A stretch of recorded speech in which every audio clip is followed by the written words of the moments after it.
Uno dei più grandi drammi dell'essere umano è sicuramente quello di non riuscire a percepirsi oltre ciò che vede allo specchio, perché se io credo veramente di essere questo involucro, allora penso poi di conseguenza che tutti i problemi che capitano a questo siano veramente reali.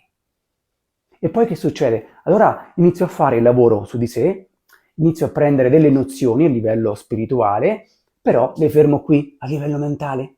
E quindi fino a quando io so qualcosa, il sapere non porta da nessuna parte.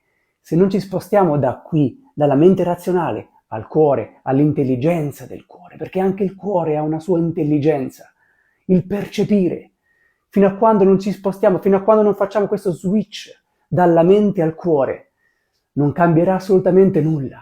Fino a quando noi pensiamo di essere un corpo con dentro un'anima, siamo sempre lì. Dobbiamo spostarci a percepire che siamo un'anima che indossa un corpo come un abito cucito su misura.